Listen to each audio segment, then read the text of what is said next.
My friends and I found the secret sidewalk. Hollywood loves remakes. That's because Hollywood itself is a remake. Close your eyes and imagine a silent film. I bet you're seeing Charlie Chaplin in all of his black and white greatness. But what you might not realize is this movie you're picturing doesn't take place in Los Angeles. It's actually 350 miles north in Niles Canyon, America's first Hollywood. Niles is nestled between the base of sprawling foothills and sits at the outside edge of the San Francisco Bay's marine layer. It's a quaint little neighborhood, one that remained frozen in the era of its former glory. A classic Americana Main Street serves as an anchor to craftsmen and Victorian-style homes. At the end of Niles Boulevard is the Silent Film Museum honoring the area's historic past life. And in the hillside that overlooks the retired train station, you'll see big white letters reading Niles, in the same style Hollywood made iconic. Niles has always been connected with something darker, though.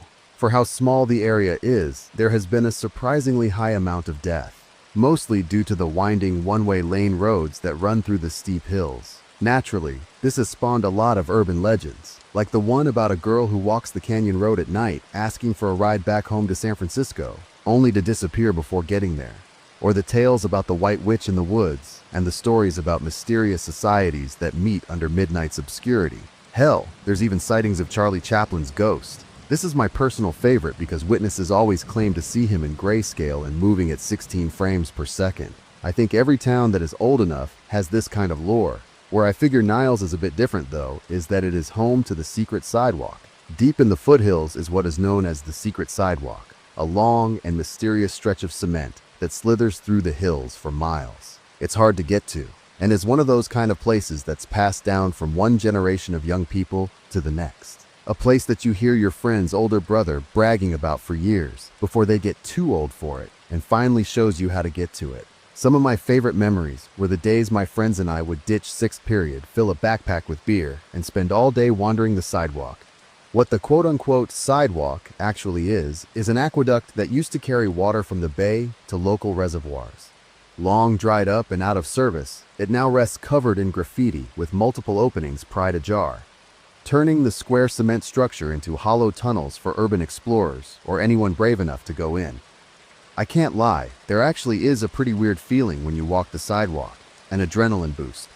I don't know if it's the fact that you're legally not supposed to be there, or the suspended train track bridge you have to cross to get to it, or the silent absence of everyday bustle, but the feeling of vulnerability is palpable and hangs in the air. If you go at the right time of year, fog spills down the hill crevices like fingers reaching out for the lower canyon, adding to the eeriness of it. Earlier I said that it's what is known as the secret sidewalk. That's because it's not the real one. I know this because my friends and I regrettably found the real one a few years ago. The guys and I were far removed from our teenage youth, and to be honest, at this point we were too old to still be going there. But we were all together and feeling nostalgic, so we decided to go. We were about an hour or so into the hike, and disappointingly, nothing too memorable was happening. The sidewalk was still there, as it always was, but now it was without our names adorning the sides of it in bright, obnoxiously bad spray-painted fonts. Our names, now entombed under the brighter, more obnoxiously bad spray-painted fonts of Generation Alpha and Z before them. The initial rush of adrenaline had worn off, and I forget who finally said it, but we all agreed to call it and head back. I think it was less boredom, and more so that we felt a little embarrassed at how immature it all was. I mean, we were closer in age to being the people who say, "Aren't you a little old to be trick-or-treating?" than the people who were a little old to be trick-or-treating. So, in a collective moment of clarity, we realized that we shouldn't have been doing what we were doing. My friend had to piss before we left, which didn't help our immaturity-rooted insecurities, but he went off to the side to handle his business regardless. We had explored the secret sidewalk at least 100 times and felt pretty comfortable knowing our way around. I say this because my friend came back and said he saw something that he had never seen there before. Being the aforementioned stupid men that we were, we couldn't resist checking it out. Through the shrubbery, you could see what looked like a sidewalk on the other side. A real sidewalk, not an aqueduct. Overgrown and beaten, sure, but there was definitely cobble-looking stones joined together forming a walkway. We joked and named it the super-duper secret sidewalk. We decided that we didn't invest years of our life exploring here to not see where it led to. We pushed the branches aside and started to walk it. Walking on this man-made structure in the middle of the wilderness felt unnatural. but the fact that it wasn't destroyed by asshole kids made it feel unexplored by anyone else. That excited us. We all were kind of giddy at the thought of actually discovering something. Usually, all you found out there was crushed natty ice cans and the occasional unwrapped condom. This was best case scenario to us because it was new and also not an unwrapped condom. Every now and then, we'd actually see signs that we weren't the first to walk this path. An occasional sweater or a beanie, and even a single shoe could be found laying off to the side of the sidewalk. At first, I weirdly found comfort in the discarded clothes. It made me feel less alone that someone had done this before, if that makes sense. Like trail markers reminding you that what's ahead has been formerly walked. But the further we got, the more that feeling changed. I didn't clock it at first because of how smoothed down they were, but what I originally thought was cobblestone didn't actually seem to be. It was subtle, but every now and then I'd catch it. Etched in stone were letters and numbers. They were hard to see because the stones were laid out in mosaic fashion. If you just looked at one piece, you could assume they were just scratches, but when you looked at multiple, it became clearer. We were walking on a path made of shattered headstones. At this point, I noticed that we were growing increasingly irritable. At first, I thought some of us were just tired or hangry, but it got to the point that it was what I would call irrational. Everything seemed heightened and annoying. I actually ended up snapping at one of my friends for dragging their feet and kicking up too much dust. That kind of thing never bugs me, but for some reason, it did in that moment, and I couldn't help it. I wasn't the only one either. Simple bickering turned into heated arguments and deep cuts. Our innocent day of nostalgia had become a chore to get through. In retrospect, it's strange because we were clearly not feeling right, but not once did we talk about turning around and leaving like we planned to previously. Something was luring us deeper. Finally, we rounded a bend that ended up revealing the last bit of sidewalk just faded away into a big, empty field. It felt incredibly anticlimactic. You know the reaction some people have when a movie cuts to black and doesn't stick the landing? The "that's it" kind of feeling? That's how we felt. I think one of us might have even said that out loud. We walked who knows how far, and all we got was a lousy field to show for it. The hills surrounded the field, almost like a cove or a cul-de-sac. Crunchy yellow grass carpeted the ground. In the middle was one giant lifeless tree, which was weird because it was late spring after a really good rainy season, but this tree only wore rigid and empty branches. Once we shook the initial feeling of disappointment, we noticed what looked like pieces of old wood strewn about. Not like fallen branches, but more so resembling posts or panels. We felt obligated at this point to investigate it. As soon as we stepped off the path, the air changed, almost a subtle pressurized feeling. The wood was clearly from some sort of shelter structure. I couldn't tell if it was enough to be a house or a hut, but it looked extremely weathered, and almost half of the pieces were charred. My friends were trying to puzzle the wood back together, but I couldn't look away from the tree. One branch in particular. I can't explain why I was drawn to it. I was standing right under it and almost transfixed. The harder I looked, the more I could hear a sound coming from it. Which didn't make sense because it wasn't a windy day. The tree wasn't visibly moving, but I could 100% hear a sound, like a back and forth type of sound, like a swaying that was speaking to me. A minute or an hour could have passed and I wouldn't have known. I lost track. I was so locked onto the tree that I hadn't even noticed my friends heading back to the trail. I don't know if I ever would have noticed, if not for their voices calling my name. When I looked at them, I saw each one of their faces slowly morph into a confused worry. They weren't looking at me, but around me. Like when you're talking to someone, and they're looking just above your eye or something. It didn't seem like any of them were looking at the same thing either. I followed eye lines and couldn't figure out what they were looking at. There wasn't anything there. I rejoined the group, and no one said a word. I asked what they were looking at, and I couldn't get a straight answer from anyone. It was all I don't knows and nothings. I don't think anyone wanted to sound like the crazy one. So, like every other expedition we had ever completed, we just left, very unceremoniously.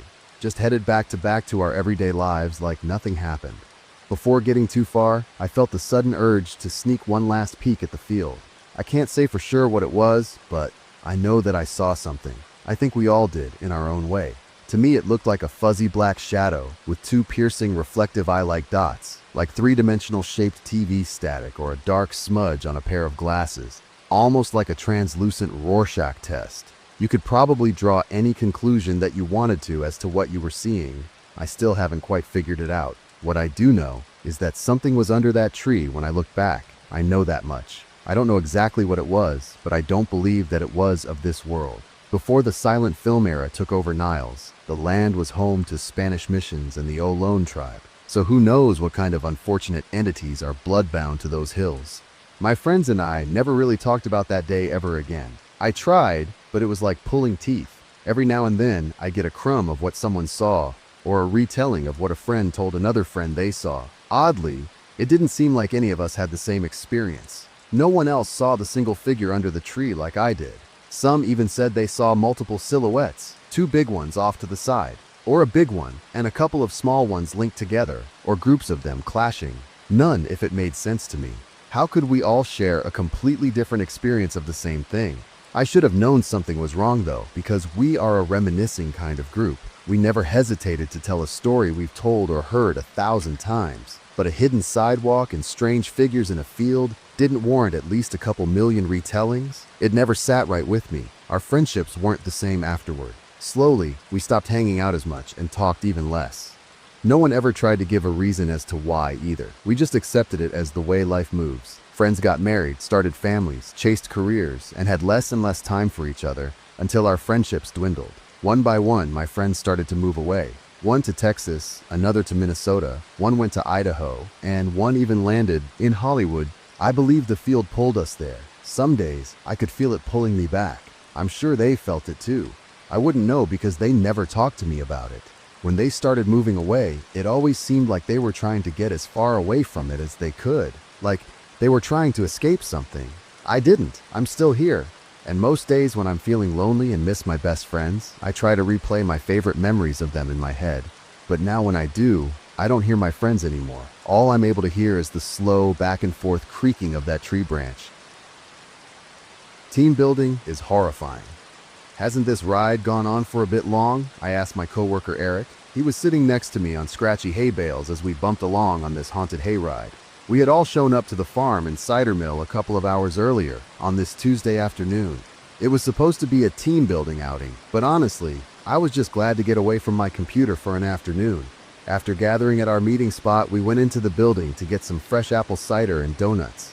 It was a crisp autumn day in Michigan. The leaves had just started to fall to the ground and their bright colors got me into the Halloween spirit, even more than the sweet taste of the apple cider. I thought about that cider now, wishing I had thought to bring some for the ride.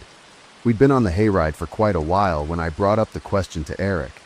He turned with a confused look and said, "Aren't you having fun?"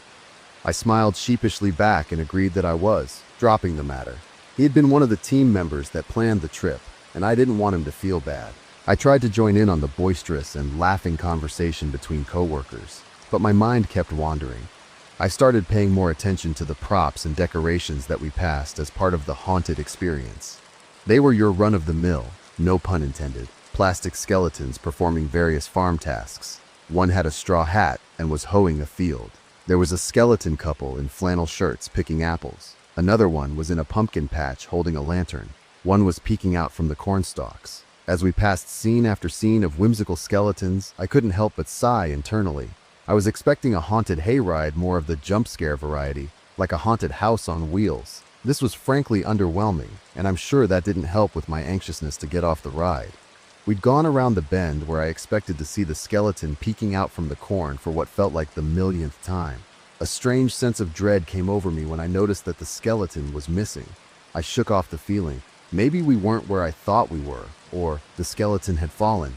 Not anything to get freaked out about. I probably lost track when Christine made her candy corn joke and we'd already passed it or something. It's starting to get dark. We got here mid-afternoon, so I don't know how this is possible. My phone says it's 6:30. That can't be right, or that means we've been on this ride for over 4 hours. No one else seems to notice or care. The conversation carrying on like nothing is wrong. Why am I the only one concerned? All of the skeletons are gone. I don't know if some worker came around behind us and packed them up for the night. If that was the case, though, wouldn't they stop the ride? I've asked the group multiple times if we shouldn't get off the ride now. They just laugh and ask if I'm having fun. I'm not having fun anymore. I don't know why I didn't consider it sooner. I'll talk to the driver. There was no reply. Maybe he can't hear me over the rumble of the tractor.